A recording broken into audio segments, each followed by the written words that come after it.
जय श्री कृष्णा। आज जानकारी लेकर आए हैं इस विषय पे कि जो हमारे इंडिया में, जो भारत में जो रहने वाले युवा हैं, उनकी ऐसी हालत क्यों है। बहुत सारे लोगों की जो कहते हैं कि हम कुछ कर नहीं पाए, हम धन नहीं कमा पाए, हम हमारे परिवार के लिए कुछ करना चाहते थे, कुछ कर नहीं पाए, क्या करें, बहुत परेशान हैं। इसके ऊपर आज जानकारी लेकर आए हैं कि भारत के अंदर बहुत बड़ी जनसंख्या जो है वो क्यों कुछ नहीं कर पाते हैं, और उनकी उम्र है 35-40 साल तक पहुंच जाती है और वो सफल बन ही नहीं पाते हैं। उसका कारण भी बताएंगे आज आपको, और तरीका भी बताएंगे कि कैसे इन चीज़ों से बाहर निकला जाता है, कैसे सफल हो सकते हैं आप आज भारत में, आज इंडिया के अंदर आप कैसे एक सफल व्यक्ति बन सकते हैं। वो बात आपको समझाएंगे। अगर आपने गौर से समझ ली तो आप कुछ भी कर कर सकते हैं इस जीवन में, जो आप चाहें वो पा सकते हैं। बस उस बात को ध्यान से समझना। सबसे पहली बात तो यह है कि हमारे भारत में सबसे बड़ी गलती क्या होती है बच्चों के साथ। वो गलती ये होती है कि जो कुछ साल पहले तक सरकारी स्कूलों से ज़्यादातर, ये समझ लीजिए कि 80% जो बच्चे थे वो सरकारी स्कूलों से बाहर आते थे। 20% ही ऐसे बच्चे होते थे जिनके माता पिता ऐसी जगहों पर रहते थे जहां सरकारी स्कूल के अलावा प्राइवेट स्कूल भी होते थे, और वो प्राइवेट स्कूल में पढ़ाई करवा सकते थे। ज़्यादातर लोगों की पढ़ाई, 80% लोगों की सरकारी स्कूल से हुआ करती थी। तो बचपन में ही उनको घर में डर बिठा दिया करता किया जाता था, हर चीज़ से डर बिठा दिया जाता था। 3-4 साल के बच्चे को पुलिस का डर बताया जाता था। पुलिस वाले आ जाएंगे, उठा के ले जाएंगे, पुलिस वाले आ जाएंगे, उठा के ले जाएंगे, भूत आ जाएगा, पकड़ लेगा। हर तरह से उनको डराया जाता था। जब स्कूल जाते थे तो वहाँ पे जो शिक्षक होते थे वो मार पीट के डराते थे किसी न किसी तरह से। अगर होमवर्क नहीं करोगे तो बहुत मारते थे। घर में जब भी बच्चा कोई भी व्यापार करने की बात करता या कुछ भी नया बनने की सोचता, तो जो समाज के लोग या परिवार के लोग, रिश्तेदार लोग, वो लोग डराते, इस चीज़ में ऐसा नुकसान हो जाता, उस चीज़ में ऐसा नुकसान हो जाता। जबकि भारत कोई इतना व्यापारिक देश नहीं है, इतना डेवलप कंट्री नहीं है कि सबको ये अनुभव हो गया कि व्यापार में नुकसान होता है, या फिर सरकारी नौकरी की कोई तैयारी करता है तो उसका सिलेक्शन नहीं होता। पर ज्ञान सभी लोग दे देते हैं इस विषय पे। इसी वजह से एक बहुत बड़ा जो हमारे भारत में नौजवान पीढ़ी का एक तबका है, जो पहले से ही इतना ज़्यादा नकारात्मक हो जाता है, इतना ज़्यादा नेगेटिव हो जाता है कि वो कुछ कर ही नहीं पाता।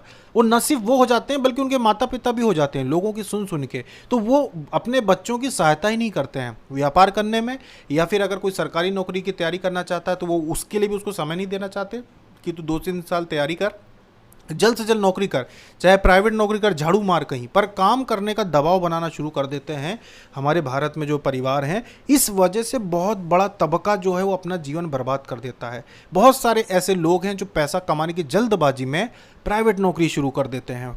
कॉलेज की पढ़ाई पूरी हुई, प्राइवेट नौकरी शुरू कर देते हैं, और 4-5 साल तक जब वो एक कंपनी में काम करते हैं और जब उनको किसी गलती के कारण निकाल दिया जाता है या फिर उनके साथ भेदभाव होता है और वो खुद उस कंपनी को छोड़ देते हैं, तब वो उनको समझ में आता है कि उम्र हमारी हो गई 27-28-30 साल और हम सड़क पे खड़े हैं। जो समय था, एक समय था सरकारी नौकरी के लिए तैयारी करने का, हम कुछ नहीं कर पाए। एक समय था व्यापार करने के लिए, हम कुछ नहीं कर पाए, और आज हमारी उम्र भी जो है वो ज़्यादा हो रही है। शादी भी हो जाती है बहुत लोगों की, उसके बाद नौकरी चली जाती है। ये एक बहुत बड़ी बात समझ लीजिए कि कभी भी नकारात्मक नहीं सोचना चाहिए। भारत एक ऐसा देश है जो अभी भी, जो कहते हैं ना डेवलपिंग कंट्री है, अभी भी डेवलपिंग कंट्री नहीं बना है। अभी भी हम समझ लीजिए कि ज़मीन पर हैं। अभी भी बहुत कुछ ऐसा हुआ ही नहीं है अभी भारत में जो विदेशों में हो चुका है। विदेश बहुत आगे है, कहते हैं 200 साल आगे है अमेरिका भारत से। तो 200 साल आगे का मतलब क्या है कि अभी भी हम कहीं से कहीं तक हमारी उन्नति नहीं हुई है। अभी भी हम सड़क, पुल और बिजली पानी में लगे हुए हैं। अभी भी हमने ऐसा कोई बड़ी उपलब्धि हासिल नहीं की है अध्यात्म के अलावा जिससे हम ये कह सकें कि हम उन्नतिशील देश हैं। अभी भी नहीं, अभी भी बहुत मौका है भारत में। एक बात बताइए, आपने देखा होगा, कई बार ऐसा सुनने को मिलता है, लोग बताते हैं कि देखो जो नए नौजवान हैं, 30-35 साल के जो नौजवान हैं वो करोड़पति बन गए भारत में। उन्होंने कोई नया स्टार्टअप शुरू किया, नया कोई व्यापार शुरू किया और करोड़पति बन गए। तो आपने कभी गौर किया है कि उनके पीछे कारण क्या है? अब देखना, ऐसे जो लोग हैं जो अचानक से करोड़पति बन गए, इनके पीछे एक बहुत बड़ी बात यह है कि ये सारे लोग विदेश घूम कर आए हैं। या तो इनकी विदेश में पढ़ाई हुई है, विदेश से में पढ़ाई करके लौटे हैं, उसके बाद यहाँ पे व्यापार किया और तब ये करोड़पति बने हैं, या फिर वहाँ पे उन्होंने वहाँ पे भी व्यापार करने का प्रयास किया, या वहाँ पे जॉब करी, पहले वहाँ पे वो देखी, दुनिया देखी, उसके बाद वापस भारत में आए और फिर यहाँ पे अचानक से उनकी ग्रोथ हो गई। उसका कारण ये है कि उनके अंदर डर नहीं था। वो विदेश गए, वहाँ पे जाकर उन्होंने देखा कि व्यापार कैसे किया जाता है, सारी चीज़ें देखी, और तब उनको समझ में आया कि भारत में तो बहुत ही ज़्यादा यहाँ पे अभी मौके हैं करने के लिए, काम करने के लिए, कुछ भी काम करने के लिए बहुत मौके हैं। और जब वो लौट के आए तो इतनी ऊर्जा से भरे हुए थे, दूसरे देशों से जब वो लौट के आए, विकासशील देशों से लौट के आए, तो उन्होंने देखा कि भारत तो अभी कुछ भी नहीं है, यहाँ पे बहुत अभी करने के लिए है, बहुत कुछ कर सकते हैं, किसी भी व्यापार को शुरू कर सकते हो आप, कुछ भी कर सकते हो। और वो कूद पड़े और अचानक से करोड़पति हुए, और फिर उनके बारे में लोग कहने लगे कि इन्होंने ये कंपनी शुरू की और देखो ये इतनी कम उम्र में इतने पैसे वाले हो गए। आज आप इंटरनेट पे अगर आप देखेंगे तो ऐसे लोगों की भरमार है।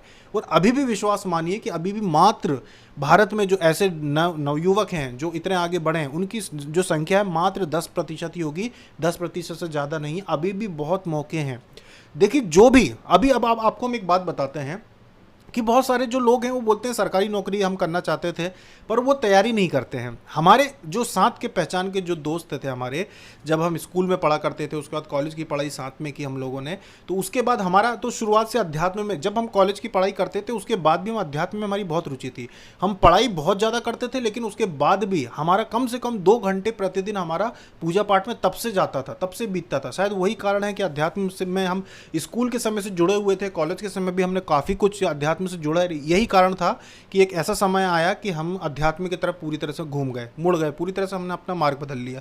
लेकिन जो हमारे साथ के जो लोग थे, आप विश्वास नहीं मानेंगे कि उनके सामने एक ये स्थिति थी कि वो सभी लोग सरकारी नौकरी की प्रयास कर रहे थे। मान लीजिए कि 100% जो हमारे दोस्त थे, मित्र थे, वो सरकारी नौकरी की तैयारी कर रहे थे। अब उनके सामने 2 ऑप्शन थे, 2 उनके पास चीज़ें थी जिनमें से वो एक रास्ता चुन सकते थे। एक तो ये था कि या तो सरकारी नौकरी हासिल कर लो, कैसे भी करके कर लो, या दूसरा ये था कि किसी दुकान पे जाके आप झाड़ू पोछा करो। क्यों? क्योंकि सरकारी स्कूल से पढ़े हुए थे, हिंदी माध्यम था उनका। अब हिंदी माध्यम के थे तो प्राइवेट नौकरी तो उनको मिल नहीं सकती थी किसी कंपनी में, ज़्यादा से ज़्यादा वो सेल्समैन बन के और रह जाते। तो प्राइवेट नौकरी प्राइवेट कंपनियों में अच्छी तो उनको मिल नहीं सकती थी, तो वो ऑप्शन तो था नहीं। तो क्या था उनके पास? या तो सरकारी नौकरी हासिल करो, या फिर किसी दुकान में झाड़ू पोछा लगाओ, जो मजदूरी वाले काम होते हैं वो काम करो, या फिर गाँव में जाके अपनी खेती करो। तो ये 2 रास्ते जो थे, खेती और दुकान पे काम करने वाले, वो मजदूरी वाले काम थे। जो बिना पढ़े लिखे जो लोग थे, वो पहले से, जो हमारे गांव के लोग थे जो शहरों में आके काम करते थे, जो पहले से मजदूरी का काम कर रहे थे, तो वही काम करने वाली बात थी। तो हमारे साथ के जो लोग थे, जो दोस्त थे, जो मित्र थे, 100%, आज आप विश्वास नहीं मानेंगे कि 100 में से 100 सरकारी नौकरी में हैं। 100%, ये प्रतिशत बता रहे हैं। गिनती उनकी थी तकरीबन 15 से 20 मित्र थे हमारे, जो साथ में ही पढ़ाई पूरी हुई, उसके बाद उनका रास्ता कुछ अलग हुआ, हमारा रास्ता अलग हुआ। तो 15-20 जो मित्र थे वो सभी के सभी आज सरकारी नौकरी में हैं, क्योंकि उनके पास कोई और रास्ता ही नहीं था कि हम क्या करें। और विश्वास मानिए कि उन लोगों ने, ऐसा नहीं कि रिश्वत देके, कोई रिश्वत नहीं, गरीब थे, गांव से आए हुए थे, कुछ भी नहीं था कि रिश्वत दे सकें। उन लोगों के अंदर ये इतनी ज़्यादा एक ऊर्जा थी, इतना ज़्यादा वो सकारात्मक सोच थी उनकी अपने नौकरी के प्रति, उनको, क्योंकि डराने वाला कोई था नहीं। गांव में लोगों को इतना ज्ञान होता नहीं, शहर में डराने वाले बहुत मिल जाते हैं कि ये देखो कोई कलेक्टर की पढ़ाई कर रहा था और नहीं बना, देखो आज एसटीडी खोल के बैठा हुआ है। उस ज़माने में एसटीडी हुआ करती थी जब हमारा कॉलेज की पढ़ाई होती थी, तो उस समय लोग ऐसे भड़काते थे कि देखो वो कोचिंग क्लास चला रहा है, वो एसटीडी खोल के बैठा है, कोई किराना दुकान खोल के बैठा है। तो ये हालत हो जाती है जो लोग अच्छी पढ़ाई करते हैं सरकारी नौकरी के लिए, इसलिए नहीं करना चाहिए। पर गाँव में ऐसा नहीं है, गाँव में लोगों को कुछ पता ही नहीं होता है, जो हो जाए, जो मिल जाए, जो जैसा हो वही सही है। तो गांव से आए हुए जो लोग होते हैं वो बहुत ज़्यादा सकारात्मक होते हैं। तो ऐसे जो लोग थे, जो मित्र थे हमारे, वो शहर में आए, उन्होंने तैयारी की और आज सभी जो हैं अच्छी नौकरी में है। तो इससे क्या शिक्षा मिलती? इससे ये शिक्षा मिलती है कि हमारे जो भी नौजवान हैं, जो अब सुन रहे हैं, ये वीडियो देख रहे हैं, सुन रहे हैं, और जिनकी अब पढ़ाई पूरी होने वाली है और अब जो सरकारी नौकरी के लिए तैयारी करना चाहते हैं, वो करें, किसी से डरे नहीं। अभी भी बहुत मौके हैं, मौके कभी खत्म नहीं होते। एक बात ध्यान रखना, दुनिया में हमेशा ही दुनिया ऐसी ही चलती रहेगी। जनसंख्या बढ़ रही है तो ये मत सोचिए कि आपके पास जो मौके हैं वो कम हो गए। जनसंख्या बढ़ रही है तो उतने ही ज़्यादा आपको मौके भी बढ़ते हैं, उतनी ज़्यादा पोस्ट की नौकरियाँ निकलती हैं, उतने ही ज़्यादा आपको व्यापार के भी मौके मिलते हैं कि आप नए से नए व्यापार करें।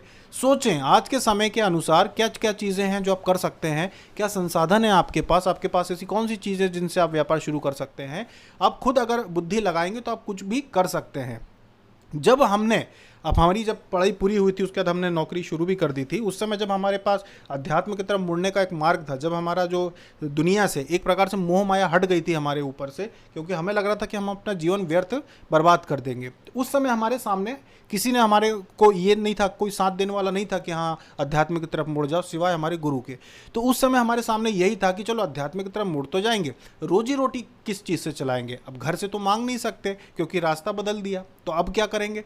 उस समय हमने काफ़ी योजना बनाई, और योजना किस लिए बना रहे थे हम, बंगला गाड़ी खरीदने के लिए नहीं। गाड़ी तो आज भी हमारे पास नहीं है, ऐसा नहीं कि कोई बड़ी कार खरीदनी थी कि बड़ा बंगला खरीदना था, कार आज भी नहीं है हमारे पास, कोई भी नहीं है, छोटी कार भी नहीं है। तो उस समय हमारा क्या था योजना, सिर्फ ये कि 2 समय की रोटी मिल जाए और अध्यात्म के मार्ग पे आगे चलते जाएं, ये विचार था। बाद में फिर ये सब सामाजिक कार्यक्रमों से हम लोग जुड़े कि विवाह सम्मेलन है या कन्या भोजन है या भंडारे हैं या हवन है जो बड़े बड़े होते, ये तो सामाजिक लोग जो संस्थाएं थी उन्होंने हमें जोड़ा, तब फिर हम उनसे जुड़ गए। हमने खुद इस मार्ग में आगे नहीं बढ़े थे, हमारा मार्ग तो सिर्फ ये था भक्ति करना है, भक्ति करना है और सिर्फ भक्ति करना है। सामाजिक कार्यों से तो लोगों ने जोड़ लिया, जब देखा कि हम आध्यात्मिक व्यक्ति हैं तो उन्होंने अपने आप जोड़ लिया और फिर पूरी टीम बन गई। फिर जो पहले के लोग थे जो बुजुर्ग हो चुके थे वो हट गए और हम जैसे लोगों को आगे कर दिया, तो ये अलग हो गया। तो उस समय सिर्फ 2 वक्त की रोटी के लिए हमने इतना योजना बनाई कि क्या किया जाए, तो हमने खेती को चुना था कि खेती की जाए, खेती है तो खेती की जाए,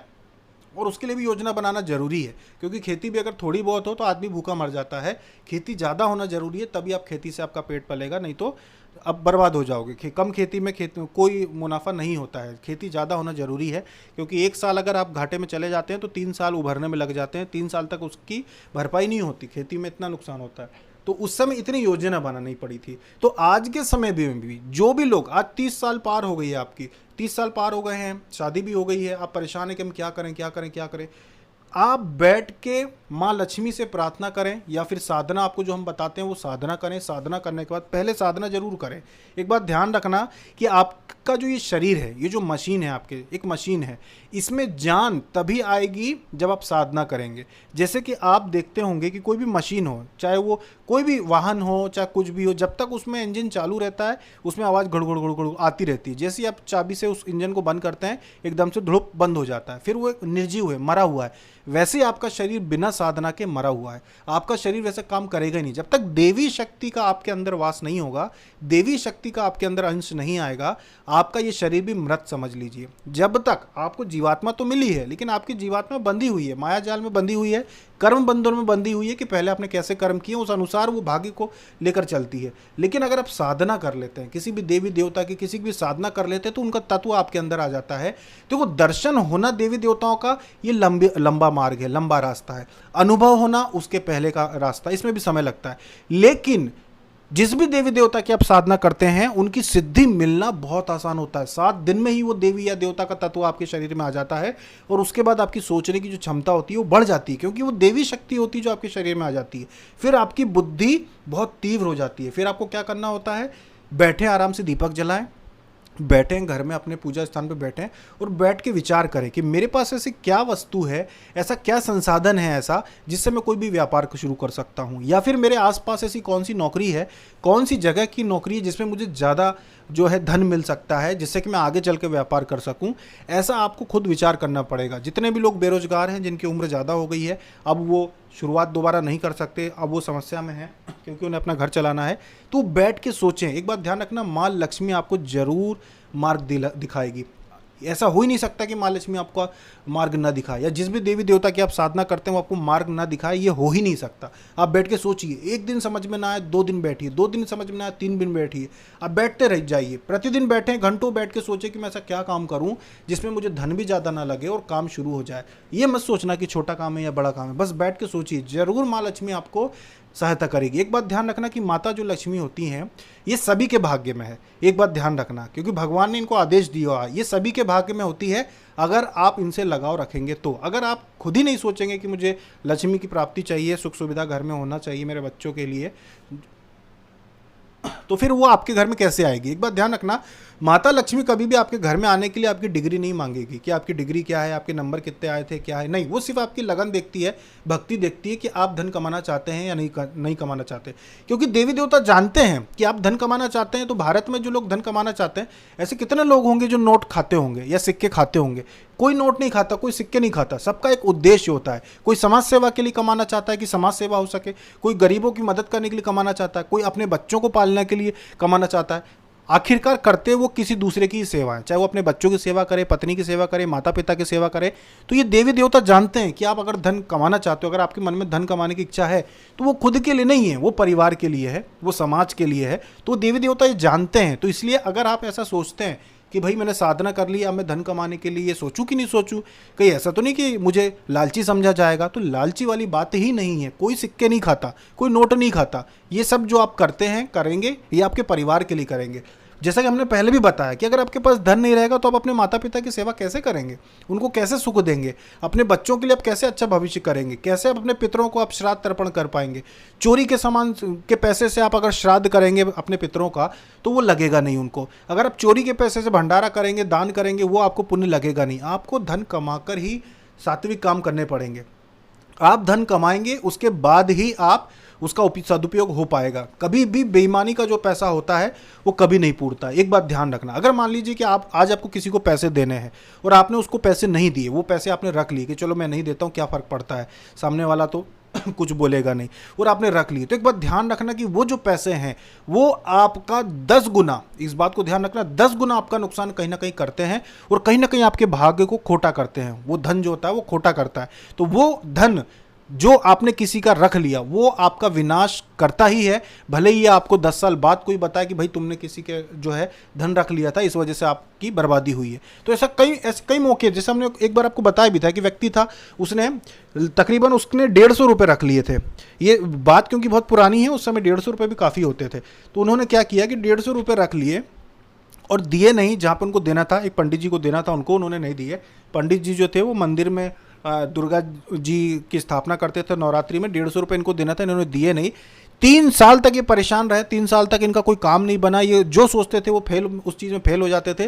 3 साल के बाद एक जगह ये बैठक में गए, वहाँ पे देवी ने बताया कि तुमने किसी का धन रख लिया था, इस वजह से तुम्हारा भाग्य साथ नहीं दे रहा है, जाके उसके धन लौटाओ, माफ़ी मांगो, क्षमा मांगो, उसके बाद ही तुम्हारा आगे जीवन बदलेगा। और वही हुआ। उन्होंने वहाँ पे गए, वहाँ पे माफ़ी मांगी, साथ में भंडारा भी कराया, उनके पैसे भी लौटाए और उसके बाद फिर उनके जीवन में उन्नति होना शुरू हुई। तो ऐसा होता है। तो देवी देवता जानते हैं कि अगर आप मेहनत से कोई अगर धन कमाना चाहते हैं, मेहनत करना चाहते हैं, तो उसका उद्देश्य आप सदुपयोग ही करना चाहते हैं। कोई भी पैसे को खाता नहीं है। सब लोग अपने परिवार के लिए या फिर समाज के लिए या फिर दान पुण्य के लिए ही कमाना चाहते हैं। जैसे हमने आपसे कहा कि अगर हम अपने पैसे से अगर पुण्य के काम करेंगे तो उसका पुण्य हमें लगेगा। दान के पैसे से अगर करेंगे तो दान देने वाले को उसका पुण्य पूरा पूरा चला जाता है, उसमें फिर हम निमित्त मात्र रह जाते हैं, हमें उसका पुण्य नहीं मिलता। जो दान देता है उसी को उसका पुण्य मिलता है। तो यही होता है जीवन में। तो जितने भी साधक, जो भी हम साधक सभी को कहेंगे, चाहे वो अभी तक साधना की हो चाहे ना की हो, जितने भी भारत में रहने वाले लोग हैं उनके साथ सबसे बड़ी समस्या ये है कि उनको नकारात्मक, जो समाज है वो नकारात्मक चीज़ें भर देता है दिमाग में। नकारात्मक मत सोचिए, आप बिल्कुल कूद जाइए। जो भी करना है आपके मन में कूद जाइए। मिट्टी में गिरोगे नहीं तब तक पता कैसे चलेगा कि चोट कितनी लगेगी। कूद जाओ। जो भी आपके मन में विचार है, अगर आप कोई व्यापार करना चाहते हैं, कूद जाओ, सोचो समझो, विचार करो कि मुझे ये व्यापार करना है, इसमें उन्नति करना है, और बिल्कुल कूद जाओ उस व्यापार को करने के लिए। वो शक्ति आपका साथ देगी जिसकी आपने साधना की है, और अवश्य देगी। क्योंकि अगर कूदोगे नहीं तो कभी आप आगे बढ़ नहीं पाओगे। अगर आप शासकीय नौकरी के लिए तैयारी कर रहे हैं, शासकीय अगर आपको सर्विस चाहिए, आपको सरकारी नौकरी चाहिए है, तैयारी करने के लिए भिड़ जाइए। आप बिल्कुल भिड़ जाइए, मत सोचिए। अगर मन में है वो बात, भिड़ जाइए। जैसा आप चाहते हैं भगवान वैसा आपको देता है, लेकिन उसके लिए आपको थोड़ा सा प्रयत्न करना पड़ेगा। महाभारत का युद्ध, अभी जैसे कि महाभारत चल भी रही है, महाभारत का युद्ध जो हुआ था उसमें भी यही हुआ था कि पराक्रम करना। भगवान कृष्ण यही कहना चाहते थे कि ये सारे लोग मरे हुए हैं, इन सबको मेरे द्वारा पहले ही मार दिया गया है, अर्जुन तुम सिर्फ निमित्त मात्र हो। मतलब ये है कि कर्म करना पड़ेगा, आपको फल तो मिलेगा, विजय तो मिलेगी। वरना भगवान कृष्ण चाहते तो स्वयं सबको एक साथ मार सकते थे, लेकिन फिर भी कर्म करवाए। तो आपको कर्म तो करना पड़ेगा। आप कूद जाइए, जो भी काम करना चाहते हैं जीवन में कूद जाइए।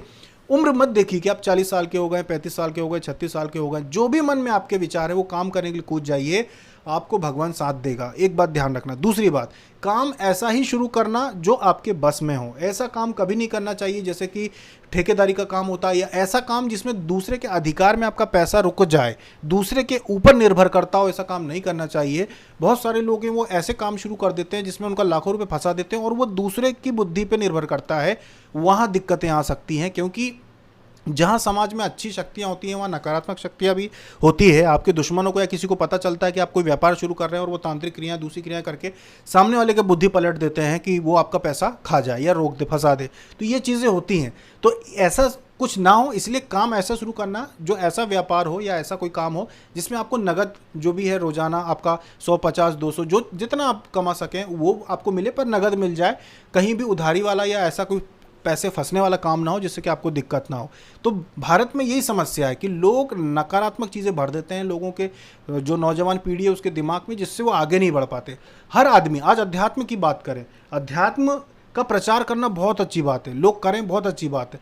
लेकिन बहुत सारे लोग ऐसे हैं कि अगर कोई उनके पास जाता है तो वो ये नहीं कहते कि भाई अपने घर को चलाने के लिए काम करो, या फिर काम के बारे में सोचो, या फिर आगे। उल्टा वो अपने से जोड़ने की बात करते हैं कि आप हर सप्ताह हमारे आश्रम में आओ, हर सप्ताह हमारे पास आओ, हम हमारी समिति से जुड़ जाओ, हमारे यहाँ से रसीद कटवा लो आजीवन सदस्यता शुल्क की, ये कर लो वो। मतलब अध्यात्म की तरफ भी जब लोग बढ़ते हैं ये सोच के कि शायद यहाँ से कोई मार्गदर्शन मिल जाए, तो उनको वो मिलने की बजाय गलत ही चले जाते हैं। एक बात ध्यान रखना, जीवन में दो तरह की सहायता जिन लोगों को मिल जाती है वो लोग बहुत आगे बढ़ जाते हैं। पहला तो कोई एक ऐसा मोटिवेशनल व्यक्ति मिल जाए जिसको उन चीज़ों का इतना ज्ञान हो, जैसे कि कोई बाहर से आया है, विदेश से कोई घूम के आया है, उसके अंदर इतनी सकारात्मक ऊर्जा भरी पड़ी है कि वो नकारात्मक बात करता ही नहीं है। ऐसे लोग मिलते नहीं है, बहुत ही गिने चुने लोग आपको मिलेंगे आपके जान पहचान में, समाज में, जो आपको बैठ के आराम से समझाएं, आपको मोटिवेट करें। ऐसे लोग आपको मिलेंगे नहीं। पर अगर मिल जाते हैं, जिन लोगों को ऐसे लोग मिल जाते हैं, तो वो जीवन में बहुत आगे बढ़ जाते हैं। और ये तो हुए पहले व्यक्ति कि कोई ऐसा व्यक्ति आपको मिल जाए।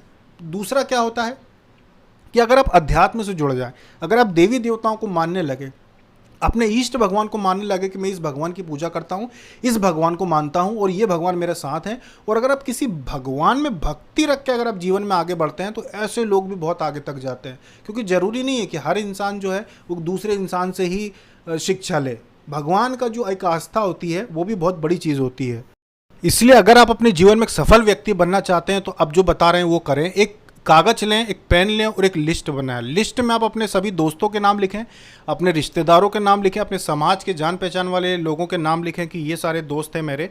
और लिस्ट बनाने के बाद ये कसम खा ले कि जिन लोगों के मैंने इसमें जितने लोगों के नाम लिखे हैं, ये 70 लोग हैं, 80 लोग हैं, इनके पास नहीं जाना है। उस लिस्ट को अपने जेब में रख लें कि मैं कोई भी काम शुरू करूंगा, कुछ भी करना चाहूं, मैं नए लोगों से संपर्क बनाऊंगा, नए लोगों को ढूंढूंगा जिनसे मुझे जानकारी मिले, लेकिन इन लोगों के पास नहीं जाना है जो मेरे संपर्क के लोग हैं। क्योंकि एक बात ध्यान रखना, भारत में संपर्क के लोग ही खींचते हैं लोगों को, क्योंकि ये अभी विकासशील देश की शुरुआत है, एक शुरुआत है जहाँ पे हर लोग जो व्यक्ति होते हैं, जो हर व्यक्ति होता है वो खुद आगे बढ़ना चाहता है। दूसरा अगर कोई बढ़ रहा तो उसको पकड़ के रोक देता है, भले वो नीचे ना गिरा पाए क्योंकि पहले से गिरे हुए हैं नीचे, तो वो पर कम से कम आगे नहीं बढ़ने देगा। वो दिमाग को जानता है कि मैं इसके दिमाग में कचरा भर दूंगा तो ये आगे नहीं बढ़ पाएगा, कहीं ना कहीं जाके ये गिर जाएगा। तो इसीलिए लिस्ट बनाए अपने जान पहचान के लोगों की, और उनसे कोई जानकारी ना ले और ना उनसे कोई इस विषय में कोई चर्चा करे, बल्कि नए लोगों से जो भी काम आप शुरू करना चाहते हैं उससे संबंधित लोगों की जानकारी आप ऑनलाइन ढूंढें और उन लोगों से संपर्क करके और फिर आप आगे कोई भी काम करने की कोशिश करें, जो भी आप करना चाहते हैं। आजकल ऑनलाइन सारी जानकारी है। 2010 से 2015 तक जितने भी लोग थे जो उस समय कॉलेज से निकले थे, उनके लिए उस समय कोई जानकारी नहीं थी, ऑनलाइन भी नहीं मिलती थी जानकारी। वो कुछ भी व्यापार करना चाहते थे, कुछ भी काम करना चाहते थे, उनके पास इतनी जानकारी ही नहीं थी कि वो कुछ कर पाए। दो ही ऑप्शन थे, प्राइवेट नौकरी करो या सरकारी नौकरी की तैयारी करो या फिर झाड़ू लगाओ, इसके अलावा कोई तरीका नहीं था। पर आज आपको हर व्यापार की, जो भी आप काम करना चाहते हैं, उसकी जानकारी आपको ऑनलाइन मिल जाती है। आप ऑनलाइन जानकारी जुटा कर कोई भी काम करें जिससे आपका घर चल सकता हो, ऐसा काम करके आप आगे बढ़ सकते हैं। और जितने भी लोग आपकी लिस्ट में हैं, उन लोगों से संपर्क नहीं करेंगे तो आपको सकारात्मक ज्ञान सभी जगह से मिलेगा। आशा है कि जो साधक अभी बेरोजगार हैं, जिनके पास अभी कोई काम नहीं है, वो आगे जरूर कुछ ना कुछ करेंगे जीवन में और सफल होंगे। और आप हम आपके साथ हमेशा बने हुए हैं। हमारे यहाँ पे भी बहुत सारे गरीब साधक हैं जिनको हमने काम पे रखा, हमारे यहाँ पे उनका आज घर चल रहा है हमारी वजह से। और वो हमारा इतना ध्यान रखते हैं कि हमें कुछ भी ज़्यादा कुछ करने के लिए कहीं जाना नहीं पड़ता है। भरोसे पे हमने सब कुछ छोड़ रखा है। खेती का जो काम है या दूसरे भी छोटे मोटे जो काम है सब भरोसे पे छोड़ रखे हैं। ऐसा भी नहीं है कि उनको बहुत आमदनी होती, 6-7 हज़ार रुपये से ज़्यादा उनको नहीं मिल पाता है, क्योंकि जो ग्रामीण क्षेत्रों में इससे ज़्यादा पैसे कमाना मुश्किल होता है उन लोगों के लिए। और जो भी हमारे जितने भी काम है उसका 90% जो है वो सामाजिक कार्य में चला जाता है। कुछ भी बचत के ऊपर नहीं रखने की वजह से जो हमारे यहाँ काम करते हैं उन लोगों को साल भर काम करने के बाद भी इतना है कि उनका जीवन अच्छे से ज़रूर चल रहा है, लेकिन किसी को भी 6-7 हज़ार रुपये से ज़्यादा नहीं मिलता महीने का, उतना ही मिलता। और काम किसानी के आप जानते हैं कि कितने ज़्यादा मुश्किल होते हैं। ऊपर से भाग दौड़, सामग्रियों के लिए भाग दौड़, यहाँ से वहाँ साफ़ सफाई और सारे कार्य वो करते हैं। ऐसा नहीं है कि कोई एक व्यक्ति एक ही काम करेगा, जिसको जो खाली रहता है वो कोई भी काम करने लगता है। तो इसी वजह से जो अभी परिवार जुड़े हुए हैं हमसे, जो जुड़े हुए हैं, जो अपने बीवी बच्चों के साथ हमारे यहाँ पे आश्रम में रहते हैं, गांव में रहते हैं, सारी चीज़ें संभालते हैं, तो इसी तरह से उनमें इतना उत्साह था कि उन्होंने हम पे भरोसा किया। हमने कहा कि शहर जाने की बजाय आप यहीं पे काम करो तो ज़्यादा सुरक्षित भी रहोगे और शांति से यहाँ पे आप अपना भक्ति में भी चलते रहोगे, अपनी साधनाएं भी कर पाओगे और अपना परिवार भी चला पाओगे। तो वो लोग ने हम पे भरोसा करके और आज हमसे जुड़े हुए हैं। तो आप भी जो भी बेरोजगार साधक हैं वो घबराए नहीं, डरे नहीं। आप भी अपने परिवार की सारी जिम्मेदारियां उठा पाएंगे, बस डरे नहीं। और जो भी करना चाहते हैं एक बार साधना करने के बाद उस काम को शुरू करें। हम आपके साथ हमेशा रहेंगे। जय श्री कृष्णा।